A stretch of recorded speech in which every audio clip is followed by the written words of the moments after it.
Hello everyone. For this e-lecture, we are going to talk about merger and separation. Now, this is going to be a very brief lesson on the reasons for merger and reasons for separation. And the aim of this lesson is that by the end of this lesson, you can answer these two questions. Why did Singapore merge with the Federation of Malaya?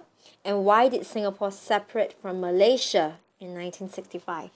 Point to note, I always tell my students this is very important. We need to know the difference between Malaya and Malaysia. Okay, basically the difference is this.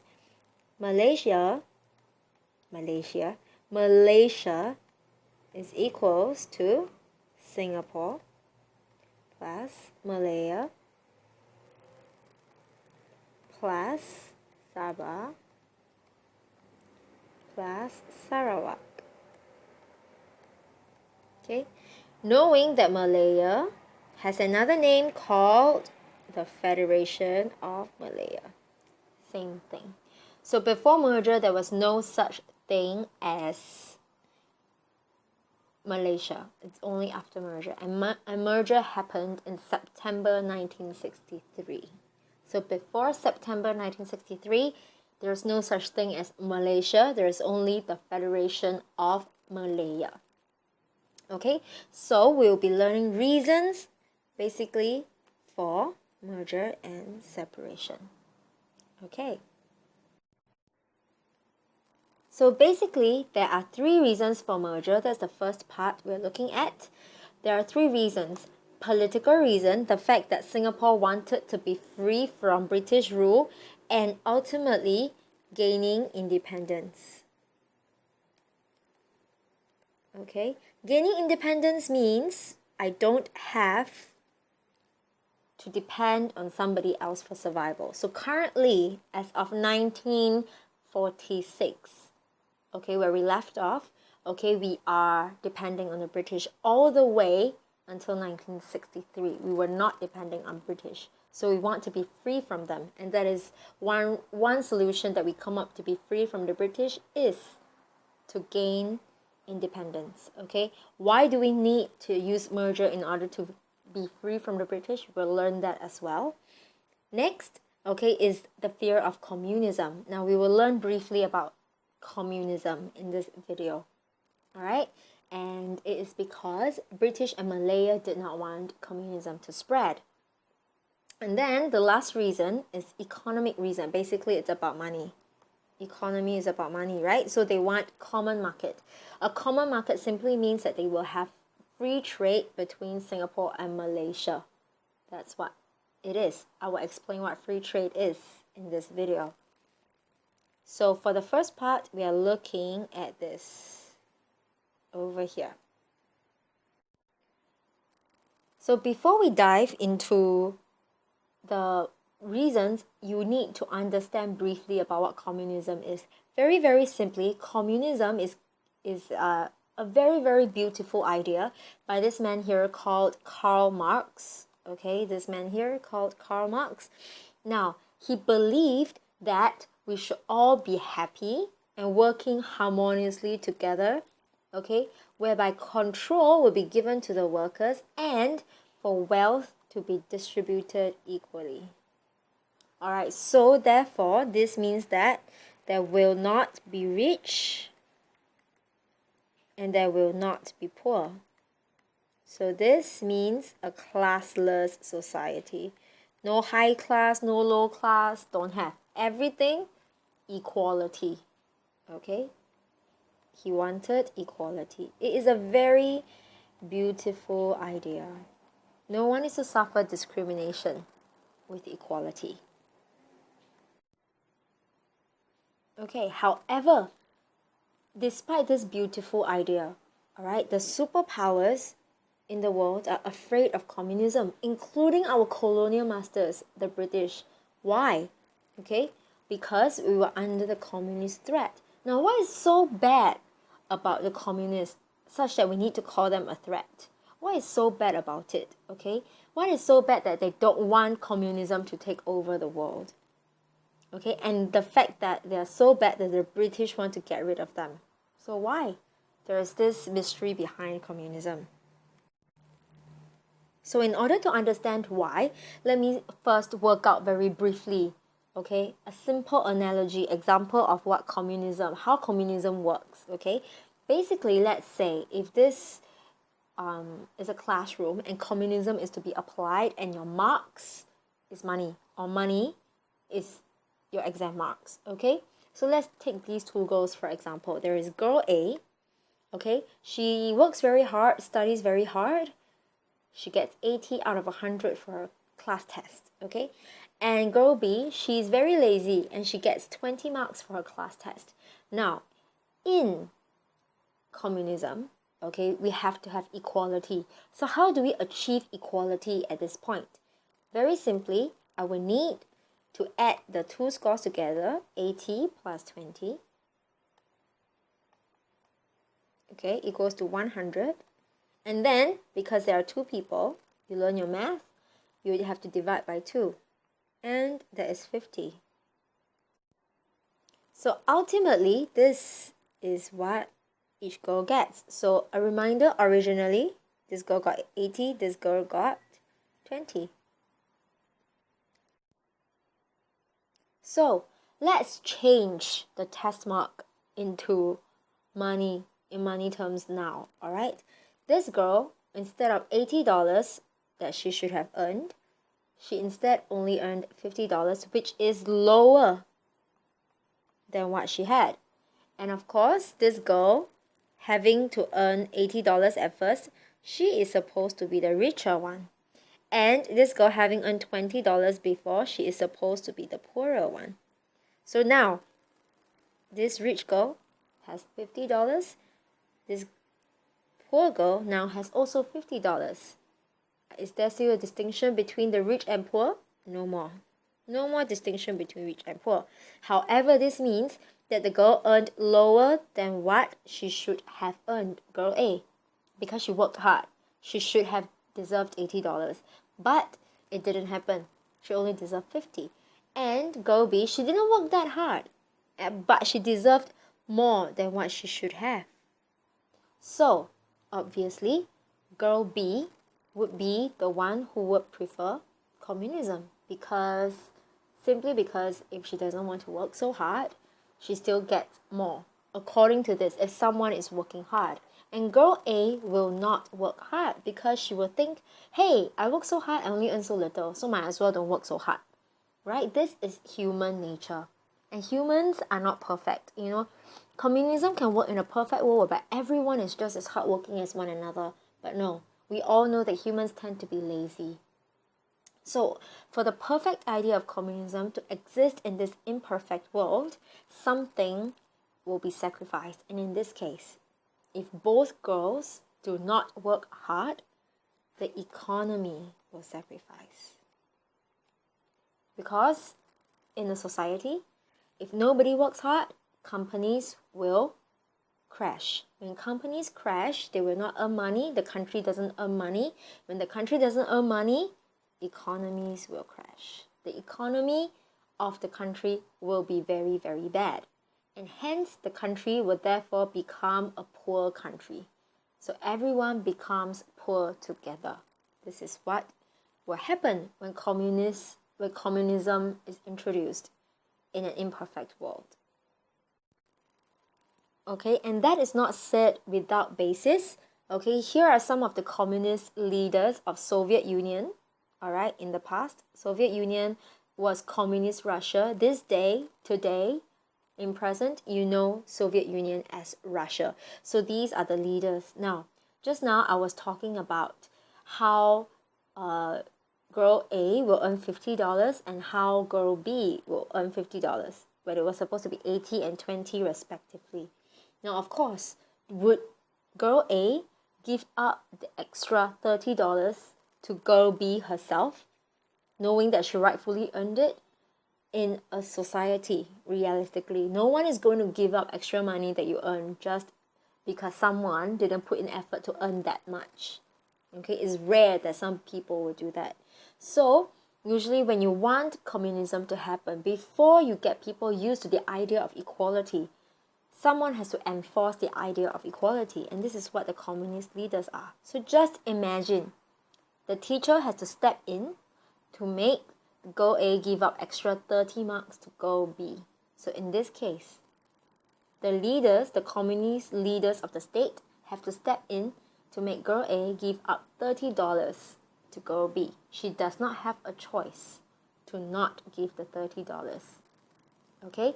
And often, when you look through history, different leaders adopt different ways to make people give up. And different leaders adopt different ways to make the economy progress under communism, because we see people might not want to work. So they have different ways of making people work hard. And they may not be the kindest ways that you have seen in history.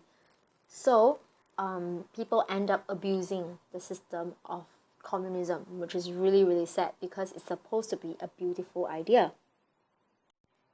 So these are the takeaways about communism. Communism started off as a beautiful idea, but it was transformed along the way with different leaders, and people often ended up with no choice and freedom. Remember, girl A doesn't get to choose whether she can give up her marks or her money. Okay, she doesn't get to choose. Therefore, she has no choice and no freedom. Okay? So, after all I have said, you will have to realize that there are some differences between communism and democracy. Okay, basically, like I said, in the first place, okay, a person will be put in place to make you give up the sum of money. Okay, to achieve equality. Like someone was put there to make girl A give up her money to girl B to make it equal. So there was no choice, no freedom, no choice. Remember, for communism, and at the same time, the economy will suffer because when your profits are divided, people have no motivation to work, and when there is no motivation to work, okay, the economy will suffer. However, for democracy, people get to choose the government. The government also let the people choose how much they want to earn, what kind of job they want to do, etc. Okay? And then whatever you earn, you keep it to yourself. So people will therefore be more motivated to work. It's only natural. Alright? But the only, I won't say it's negative, but you will end up having discriminations, class distinctions, the rich versus the poor with democracy. The beautiful thing about communism is there will be no discrimination. Okay, so these are the takeaways. So economy suffers. Okay, for communism. Alright, so now let's localize the idea to Singapore. Knowing that communism will cause an economy to suffer. Okay, let us localize this, bring this to Singapore. Why is British so afraid that communism is in Singapore? We know that 1950s, just now I said, there is communism, right? So, this is a brief run through about what we went through just now. Just now we said that if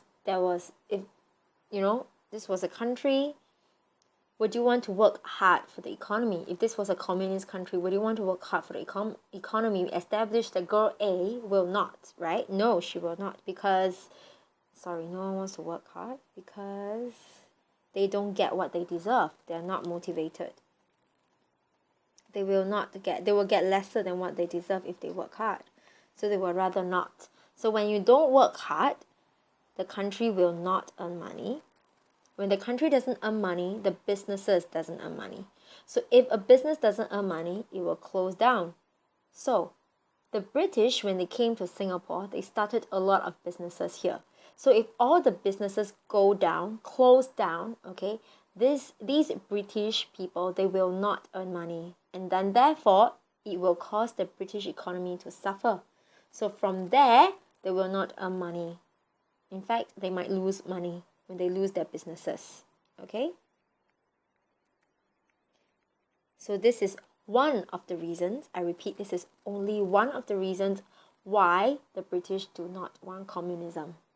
Okay? There are many reasons for many things that happen in history. So for this particular one, this is one of them. Alright? So now you know the reason. The British is afraid. It is for the economic interests that they do not like communists. Okay, it's for the economic interests. So here is what I said about economic interests. Okay, at the same time, all right, they feel obligated to take care of Singapore. You know, they see themselves as our parents. Okay, a government is like a child's parents, and the people in the country are the children of the government. All right, so they see an obligation to take care of us. So they know if we were to suffer economically when we come under the communists, okay, they feel like, oh, they have to protect us from this happening. So they feel obligated to take care of us. All right, but at the same time, they know, oh, we really, really, really want to take care of ourselves. You know, it's just like teenagers, they want to take care of themselves, okay, but the parents don't allow. So what did the British do? The British allowed us to have partial control in the government, meaning we control things like education, transport, you know, these things that they think we can manage, okay? But there is one part of the control that is shared by the British, and this is called the limited self-government. We achieved limited self-government in 1959. If you go and read your knowledge forum, knowledge building, your friends would have pointed this out. Okay, we achieved limited self-government in 1959. Okay, and so therefore by 1959 we are not independent and the British are still in control of Singapore. So at that time, we really, really wanted to be free of our colonial rule because we no longer trust them, especially after World War II, Japanese occupation in Singapore. So we know that the British, because of the communist threat, they're afraid of losing their business. They will not trust us. They will think that we will fall to the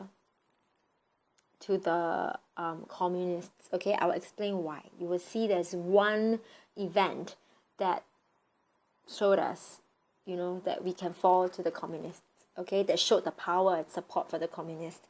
So the British do not trust us, but yet we want to be free. Our main aim is to be free. So what is the solution? Our first PM then, Mr. Lee Kuan Yew, okay, came up with this idea, which is to merge with Malaya. Very interesting question. Why Malaya? Okay, before I get into that, a very brief history, very, very brief in like 2 sentences. Malaya was one under the British, okay, but they were granted independence. Why so? Because the Malaya, they were anti-communist. They were able to prove to the British that they can actually get rid of the communists, okay, through this thing called the emergency. All right, if you're interested, you can go read up on it. But they have an emergency. They got rid, they jailed, exiled. Exiled means chased the communists out of the country, such that Malaya is free from communism. Because of that, remember, British are afraid of communism. So because of that, the British trusted them and gave them independence. So we were hoping that if we merge with Malaya, Malaya will say, you know, since we are merging, we will get rid of the communists for you. So the British can therefore trust us that, you know, we will not have communists ever again. So because of that, they will trust us, they will give us independence, they will exit, they will leave Singapore, okay, to be free from colonial rule.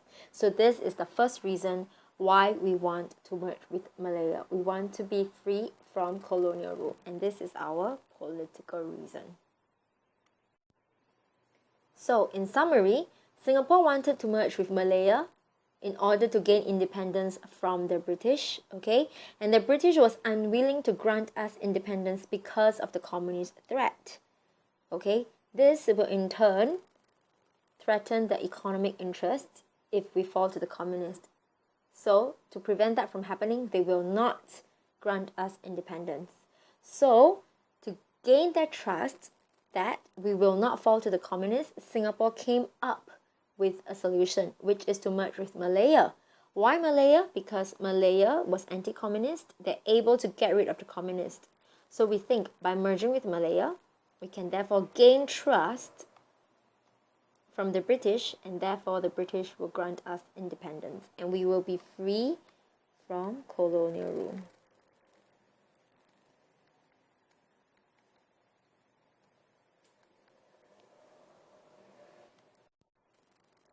So the first reason is down, the fact that we want to gain independence. The second reason is very much similar to the first reason, which is the fear of communism. But for the first reason, we keep talking about British fear of communism.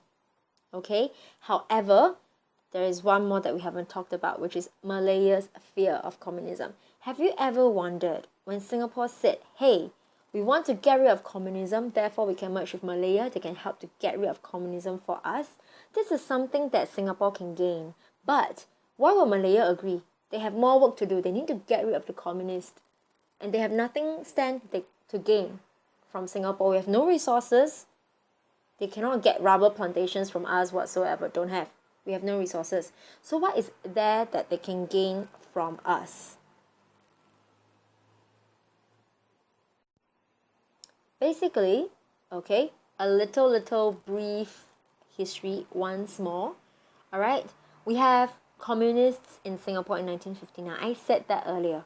Okay, but did you know that these communists, or pro-communists actually to be exact, they are just supporters, they are not really communists yet, they are supporters of communism.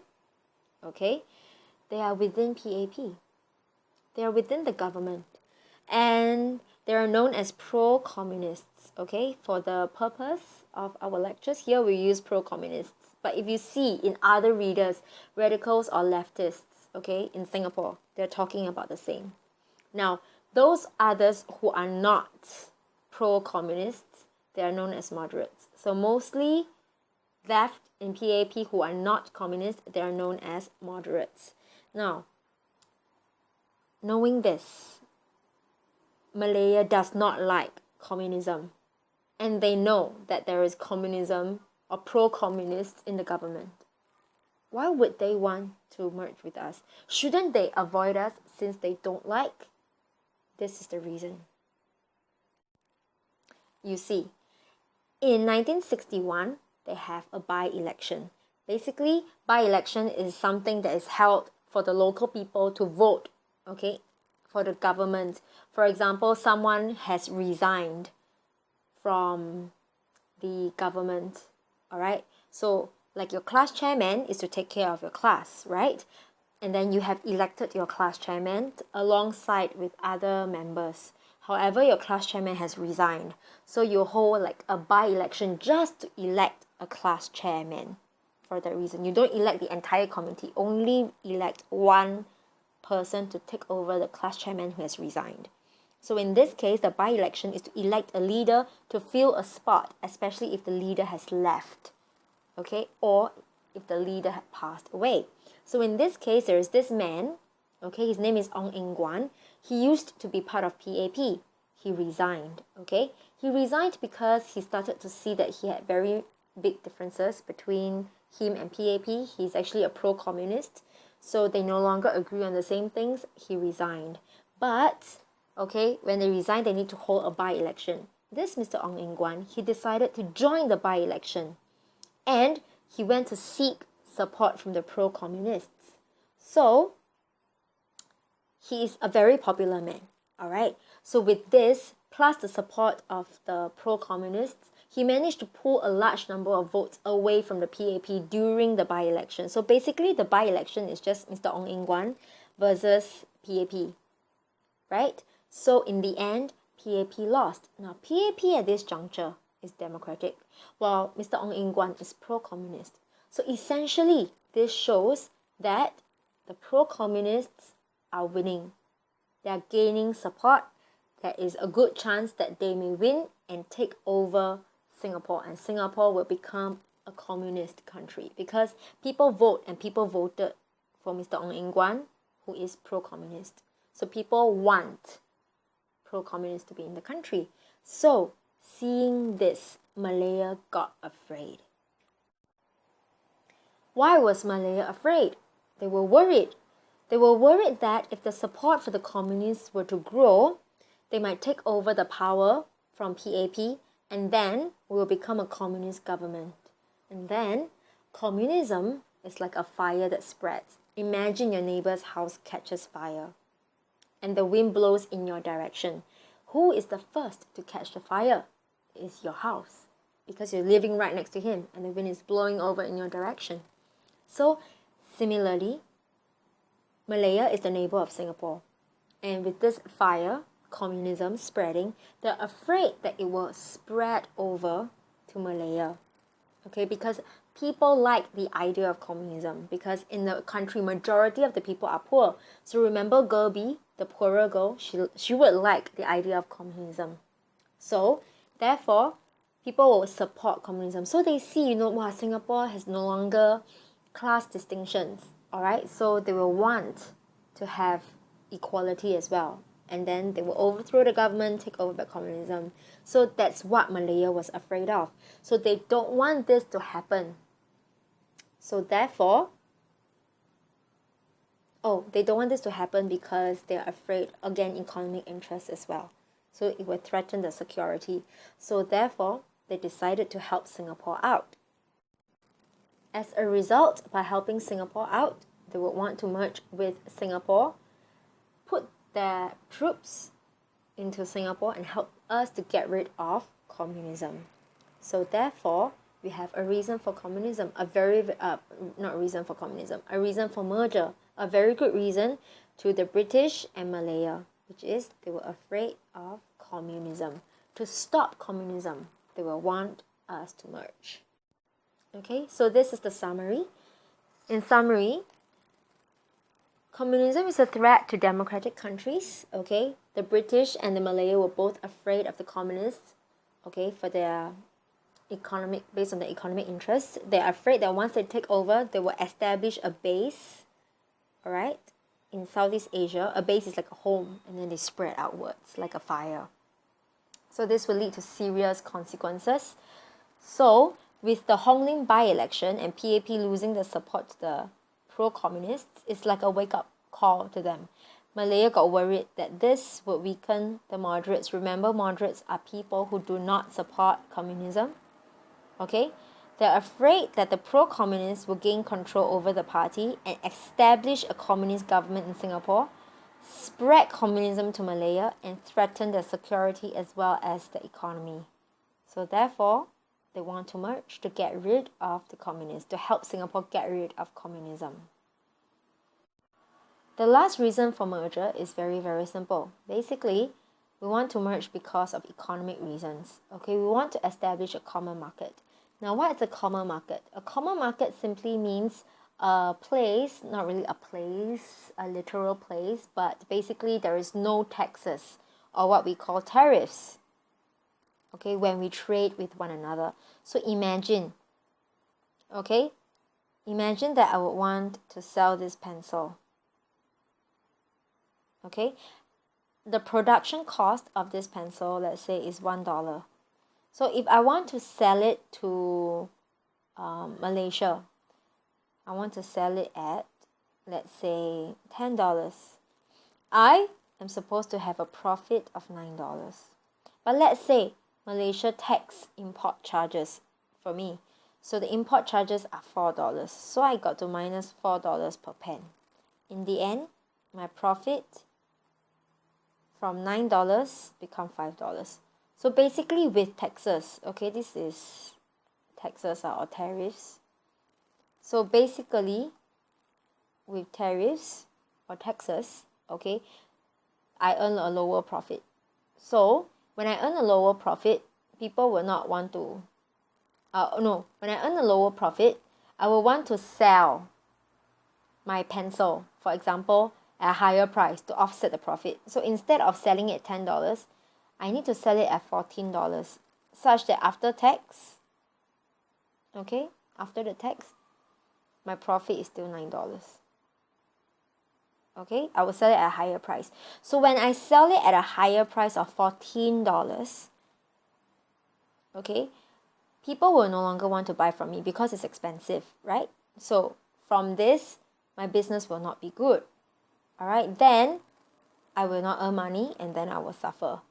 So Mr. Lee Kuan Yew, What he wanted was for free trade. So both of us can trade freely with one another without taxes, maximizing our profits, and both of us can grow economically together.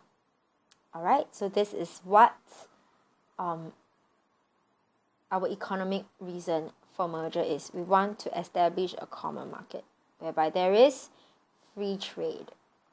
Simple enough.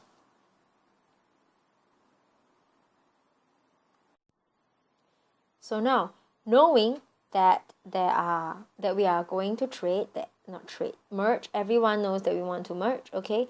Obviously, we have to sign a contract, and therefore we have these things called the terms of contract. We all know we want to sign contract. We have to have the terms set out, okay?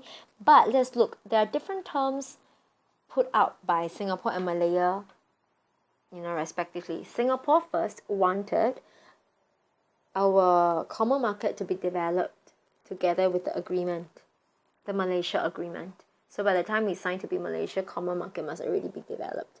However, Malaya wanted common market to be worked out after signing the agreement. Okay? And then Malaya wanted us to give a grant, means I won't get back, give them $50 million to help develop Sabah and Sarawak, but Singapore was unwilling to give it because 50 million is a huge sum of money. However, we offered that we can lend Sabah and Sarawak money to develop, okay, and we will lend them not $50 million, but $150 million. At the same time, Singapore, we would like to collect our own profits. Revenue means profits, and we will agree upon a sum of money to give to Kuala Lumpur as taxes, because it's free trade, there's no taxes. So every year we'll just give you a sum of money as taxes. Okay, and we'll agree on the sum of money. Alright, but Malaya didn't want. They said, no. We will collect Singapore's profits, and then we will give you what you need, like pocket money, like mothers giving children pocket money. So Kuala Lumpur wants to give Singapore as pocket money. Whatever we earn, give to them, and then they give us as pocket money. So these two terms are very different, right? Some are even the opposite of one another. Okay, so in order to merge, we have to come to a consensus. So what is the consensus and agreement that they came upon? The first one is that common market will be established in stages. Note, in stages. This is very, very vague. Did they say by when they want to set up the common market? They didn't. Okay, did they say their stages is in an interval of how many years? 1 year, 2 years, 10 years, 20 years? They didn't say. Okay, this is going to become a huge problem afterwards. We will see. And then we agreed to loan $150 million to help Sabah and Sarawak from Singapore. Can you please cancel that? I don't know why is that. It should be from Singapore, but just cancel it. It's this point. Basically, Singapore won. Alright, and then we won on this point, collect our own revenue, but send 40% of our revenue to Kuala Lumpur as taxes. Okay? So there you go. Once the agreements are made, we merged. So we know that we merged in 1963. But how come we separated in 1965? Why did we separate in 1965? There are 3 reasons why we separate in 1965. First reason is political reason. Okay, it is different from the first one. We did gain independence in a sense. We were free from the British rule. However, now we come under another rule, which is Kuala Lumpur, which is Malaysia's way of ruling a country, and we have differences. Okay, and these differences led to a social reason for separation, which is racial tension, racial riots. Okay, and this led to people dying. Okay, and then economic reasons, common market did not come about, it did not materialize. Let us first go into our political reason, because this links to social reason. Basically, Singapore and Malaya had different way of ruling. Singapore have our own political parties. We believe in our own things. Malaya had as well. So when we merged to become Malaysia, these parties still exist. So when these parties still exist, and they want to govern one country, there will be differences. People will quarrel, right? So let's see what the differences are. Basically, okay, Singapore is a multiracial country and we believe in equal treatment of all races. Okay, our parties are PAP and Workers' Party at that point in time, okay? But just know that we want to focus on equal treatment of all races. However, Malaya, okay, their parties, they have one party called Alliance Party formed up by a lot of other parties like UMNO, Malayan Chinese Association, the Chinese, MIC, the Indians, okay? And they believe that Malaysia shall have special rights because the land of Malaysia belongs to the Malays. So therefore they should have their own rights, which is true. Okay, which is reasonable if the land belongs to you. However, Singapore, we are a land of migrants. The Chinese are here because Raffles brought the Chinese immigrants in. So that happened to India as well. So we are a migrant country. We cannot just say that, just because we already come under Malaysia, we can give them rights. That is not fair to the migrants who have been here for so long, working so hard for us. So we have our own very good reasons to support each and every one of our beliefs when ruling a country. So basically, Malaya, the government wants to give special rights, but Singapore, the government does not want to give special rights. So you can imagine, okay, they quarrel when they make decisions. No, the Malays should get free healthcare first over the other races. But Singapore say, no, everyone should pay for healthcare. This is only an example, all right? So they might start fighting. There is political rivalry. Okay, so there is political rivalry, there is tension. So what happens when there's tension? People quarrel. Now where? Like government, we are so big, so many people, how do they quarrel? Maybe during meetings they stand up and hit each other? No, the government does not quarrel there and then. Okay, the government has a platform to quarrel for power and position. All right, in their own way. What is this place that they can quarrel? They can start quarreling during elections. So if you go and read into detail, there are many elections that took place between 1963 and 1965. However, between 1963 and 1965, yeah, okay. So however, I'm just going to use one example because this is the example that links to the social reason. The election that I'm going to choose to focus on is the 1964 federal elections, okay? Now, basically, there's a problem because in this election, Singapore had promised not to join, okay, in this time, these elections, okay? And this elections is taking place in Malaysia, okay, not in Singapore Island, Malaysia. So PAP decided not to join, but then they promised, but then they went to join. So essentially, PAP broke that promise lah. Okay, however, they lost. After joining, they lost. Okay, but the Malaysian party, the Alliance Party that we saw earlier, they were unhappy because PAP broke the promise, what? So they want to win the support of the Malays in Singapore because they don't like PAP already. So they want to win the support of the Malays. So what did they do? What did they do to win the support of the Malays? They started this thing called the anti-PAP campaign. Okay, what did they do? Basically, they criticized PAP in this Malayan newspaper called Utusan Melayu. Okay, and in this newspaper, they say that the Malays in Singapore were neglected. All right, and this made the Malays very angry. The Malays and the Chinese.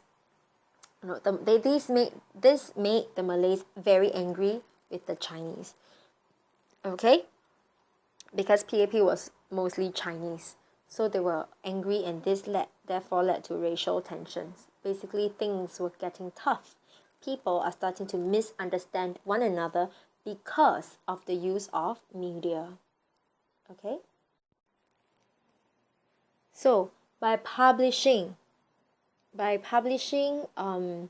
all those anti-PAP things on the media, Utusan Melayu, and spreading wrong messages, creating tensions, it finally resulted in a racial riot that broke out in July 1964 is the famous one that we all know. On 21st July 1964, the racial riots when they were celebrating Prophet Muhammad's birthday. Okay, you should be very familiar with this story by now. Okay, and at this point in time, innocent lives were lost. So because of that, the Alliance Party and PAP agreed not to challenge one another politically and raise any racial matters.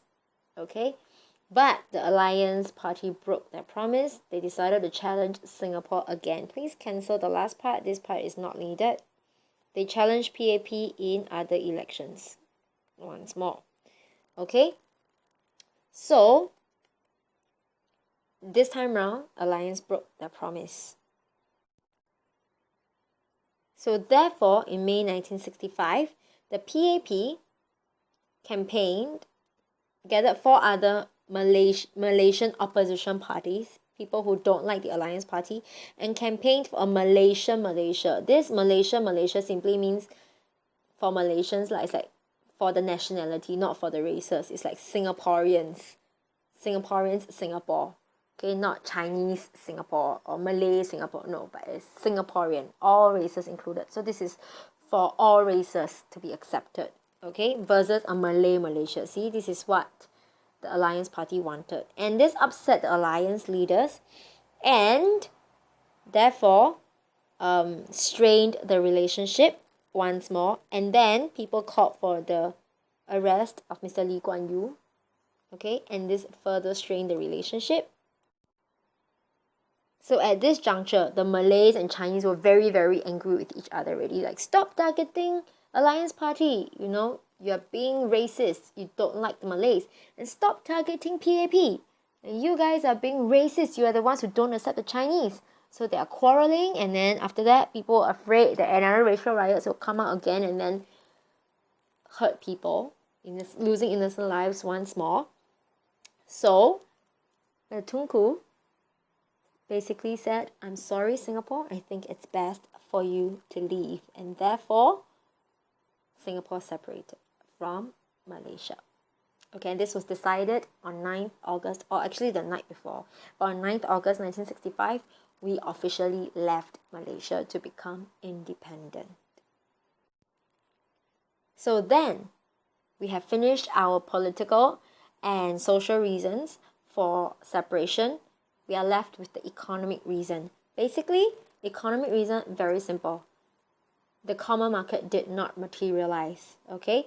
Recall these are the terms, okay, for our merger. We wanted to establish a common market in stages, okay? We are looking at this one here, okay? We want to establish a common market in stages, okay? And we want to have our own revenue and then pass 40% of the money to Kuala Lumpur as taxes, okay? But did all these come true? Obviously, answer is no. But why? What happened? Let us see.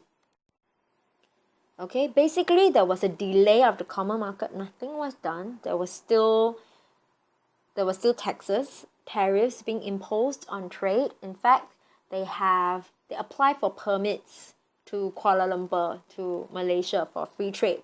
But I think a very low percentage, like 2 out of 69 were approved, and then the other 67 are still paying tariffs, which is a really high number, okay? And then there was an increase in contribution from 40% to 60% of the revenue, meaning just now we said 40% of our profits is to be passed to Malaysia. Suddenly, Malaysia wanted 60% instead. Okay, so basically this is what I went through. Tariffs were still being imposed on Singapore-produced goods that are entering Malaysia. So when there is tariffs, there is no common market. Okay, so that is one of our agreements. It wasn't fulfilled. Now, why did Malaysia still impose taxes on Singapore? Like, how come Singapore is already like willing to not impose taxes, but somehow they still want to impose taxes? Because Malaysia saw Singapore as rivalry, economic rivalry. What does this mean? Means they're afraid that we will be richer and then we become better and more developed than Malaysia. Okay? Because this is what they are thinking. If Singapore traders do well in Malaysia when they're selling cheap goods, no one will buy Malaysia's goods, what? for example, Singapore can sell the pencil at $5, but Malaysia needs to sell the pencil at $6. People will buy the one for $5 instead of $6. So Singapore traders will earn, Malaysia traders won't earn. So what will happen? They're afraid that Malaysia's traders' goods won't be able to sell. The people become jobless. When they become jobless, they cannot buy the necessities. They cannot survive. They will suffer. Okay, and then of course, the economy, okay, will go down. All right. So like I said earlier about the British and Singapore, the Malaysia also see their own people, okay, in Malaya as their own children. Okay, like the government is like the father and mother, so they have got to protect their own children. So in order to protect their own children from losing business, okay, they decided to impose tariffs on goods from other countries. So they will make other countries' goods more expensive, so customers will rather buy locally produced goods. So therefore they can earn money. When they earn money, they can upgrade themselves, they live better, they won't suffer. Okay, so because of that, the common market was not established. All right, it's not established. And what was more, our revenue, it was agreed to be 40%, means every $100 we will only give them $40. Now every $100 they want us to give them $60, which is more than half of what we earn, which to us we find it unreasonable lah. Okay, so because of that, again we fell out. We don't agree with one another. Okay, so basically there are 3 reasons that we have learned, okay, of why did Singapore separate from Malaysia. Alright, now this is just a brief write-up on a simple paragraph, okay, explaining or describing why did Singapore want to separate from Malaysia. Alright, now whenever you answer a question like this, listen carefully. Alright, you will need to first, when you receive a question like this, you will need to first answer the question. So over here, this is what I call P, which is point. Okay, so the point here is Singapore wanted to separate from Malaysia due to economic reasons. Okay, so what are the details of these economic reasons? It is the fact that before merger, we wanted to establish the common market, okay, in stages and to contribute 40% of our revenue. However, after the merger, okay, tariffs continued to be imposed on Singapore by Malaysia. Not only that, Malaysia increased Singapore's revenue collection from 40% to 60%, whatever I went through just now. Okay, and this is done because Malaysia saw Singapore as an economic rival, therefore wanted to protect themselves from the latter. Latter here means, here got 2 parties, right? Here got 2 names. Latter means the later name law, the second name mentioned. Okay, so how did this therefore lead to separation? Because when the economic terms were not met, Singapore did not ultimately get what was agreed upon initially. This made Singapore unhappy. When there is unhappy, there is tension. And then, since there are so many unhappy things going on, Singapore separated from Malaysia. Okay, so this is how you write a paragraph in your SEQ, in your structured questions. Okay, this is important. Learn PEER. Okay, so a tip for you, you may practice writing the answer, why did Singapore separate from Malaysia, with the other 2 reasons. Feel free to come to me to mark, okay, according to this format, what I call the PEER format. Okay, the PEER format. Point, example, explanation, R is simply repeat point. Okay, it's not very difficult. One paragraph should be around 50, 60, 70 words, nothing more than that. Okay, so this is the end of the lesson. I know it's about an hour. I'm sorry it took so long, but I hope you understand what has been going on. In fact, this is, I think, only 1/10 of the entire history of merger and separation. So if you have any questions, you may come to look for me. If you want to have extra practice, do come and look for me as well. Okay, if you want extra information, they are in your textbook. Okay, textbook until page 119, chapter 6. Alright, they're all inside. Okay, thank you so much for listening. Yeah, and good luck for your exams. Bye.